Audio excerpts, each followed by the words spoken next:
ଅବହେଳା ପାଇଁ କୁକୁର ଭଳି ଭୁକୁଛନ୍ତି ନାବାଳକ। କାରଣ ଜାଣିବା ପରେ ବାପା ମାଙ୍କ ପାଦ ତଳୁ ଖସିଗଲା ମାଟି। ଉତ୍ତରପ୍ରଦେଶର ମିର୍ଜାପୁର ଜନପଦରେ ଏଭଳି ଏକ ଅଜବ ଘଟଣା ସାମ୍ନାକୁ ଆସିଛି। 17 ବର୍ଷର ଜଣେ ନାବାଳକ କୁକୁର ପରି ଭୁକୁଛନ୍ତି, କୁକୁର ଭଳି ବ୍ୟବହାର କରୁଛନ୍ତି। ତାଙ୍କର ଚାଳିଚଳନ ପୂରାପୂରି କୁକୁର ଭଳି ହୋଇଯାଇଛି, ଯାହାକୁ ନେଇ ନାବାଳକଙ୍କ ପରିବାର ଏବେ ଚିନ୍ତାରେ ଅଛନ୍ତି। ଏପରିକି ନାବାଳକଙ୍କ ବଞ୍ଚିବାର ସମ୍ଭାବନା ଖୁବ୍ କମ୍ ବୋଲି ମଧ୍ୟ ଡାକ୍ତରମାନେ କହୁଛନ୍ତି। ସୂଚନା ଅନୁଯାୟୀ କଛୁଆଥର ଅଞ୍ଚଳର ଯୋଗୀଫୁରୁଆ ଗାଁର ଜଣେ ଅଷ୍ଟମ ଶ୍ରେଣୀର ଛାତ୍ର 4 ମାସ ତଳେ ତାଙ୍କ ମାମୁଁ ଘରକୁ ଯାଇଥିଲେ। ଏହି ସମୟରେ ତାଙ୍କୁ ଏକ କୁକୁର କାମୁଡ଼ି ଦେଇଥିଲା। ସେହି ସମୟରେ ନାବାଳକଙ୍କ ପରିବାର ଲୋକେ ଏହାକୁ ଗୁରୁତ୍ୱର ସହ ନେଇନଥିଲେ, କେବଳ ଗୋଟିଏ ଇଞ୍ଜେକ୍ସନ ଦେଇଥିଲେ। ପରେ ନାବାଳକ ଜଣଙ୍କ ମାମୁଁ ଘରୁ ଫେରିବା ପରେ ଆଉ ଏକ ଇଞ୍ଜେକ୍ସନ ଦିଆଯାଇଥିଲା। ଘର ଲୋକଙ୍କ ଅବହେଳା କାରଣରୁ ରାବିସ୍ ଟିକାର ସମ୍ପୂର୍ଣ୍ଣ ଡୋଜ୍ ତାଙ୍କୁ ଦିଆଯାଇନଥିଲା।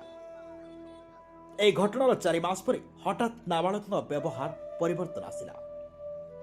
ସେ ଧୀରେ ଧୀରେ କୁକୁର ଭଳି ଭୁକିବାକୁ ଲାଗିଲେ, ଆଉ କୁକୁର ଭଳି ବ୍ୟବହାର କଲେ। ଏହା ଦେଖି ପରିବାର ମୁଣ୍ଡରେ ଚଡ଼କ ପଡ଼ିଲା। ନାବାଳକଙ୍କ ଦିବ୍ୟାଙ୍ଗ ପିତା ଭାଇଲାଲ ତାଙ୍କୁ କଛୁଆ ମେଡିକାଲରେ ଭର୍ତ୍ତି କରିଥିଲେ, ହେଲେ ଡାକ୍ତରମାନେ ହାତ ଟେକିଦେଲେ। ଚିକିତ୍ସା ବିଜ୍ଞାନରେ ଏହାର କୌଣସି ବାଟ ନଥିବା କହିଥିଲେ। ଏପରିକି ନାବାଳକଙ୍କ ବଞ୍ଚିବା ଚାନ୍ସ କ୍ଷୀଣ ବୋଲି କହିଥିଲେ। ଆଉ ଶେଷରେ ଅସହାୟ ବାପା ପୁଅକୁ ଧରି ହନୁମାନ ମନ୍ଦିରରେ ଶରଣ ବସିଛନ୍ତି। ମେଡିକାଲ କଲେଜର ଆସିଷ୍ଟାଣ୍ଟ ପ୍ରଫେସର ଏବଂ ଚିକିତ୍ସା ଅଧୀକ୍ଷକ ଡାକ୍ତର ପଙ୍କଜ ପାଣ୍ଡେ ଏନେଇ କହିଛନ୍ତି ଯେ ଏହା ହାଇଡ୍ରୋଫୋବିଆ। ରାବିଜ୍ର ପୁରା ଡୋଜ୍ ନଦେଲେ ଏଭଳି ଅସୁବିଧା ହୁଏ।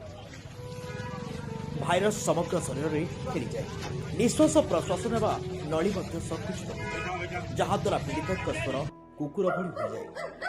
ପାଣିକୁ ଦେଖିଲେ ଭୟ ଲାଗେ। ଏଭଳି ସ୍ଥିତିରେ ବଞ୍ଚିବା ମୁସ୍କିଲ ହୋଇଯାଏ।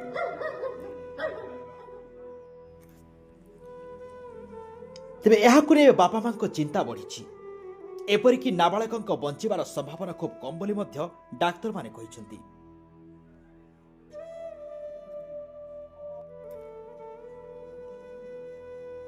ଦର୍ଶକ ବନ୍ଧୁ, 17 ବର୍ଷର ନାବାଳକ କୁକୁର ପରି ଭୁକିଲା, କୁକୁର ଭଳି ବ୍ୟବହାର କରୁଛନ୍ତି। ତାଙ୍କର ଚାଳିଚଳନ ପୂରାପୂରି କୁକୁର ଭଳି ହୋଇଯାଉଛି, ଯାହାକୁ ନେଇ ନାବାଳକଙ୍କ ପରିବାର ଏବେ ଚିନ୍ତାରେ ଅଛନ୍ତି। ଏପରିକି ନାବାଳକଙ୍କ ବଞ୍ଚିବାର ସମ୍ଭାବନା ଖୁବ୍ କମ୍ ବୋଲି ମଧ୍ୟ ଡାକ୍ତରମାନେ କହୁଛନ୍ତି। Bureau report, Debanshu TV.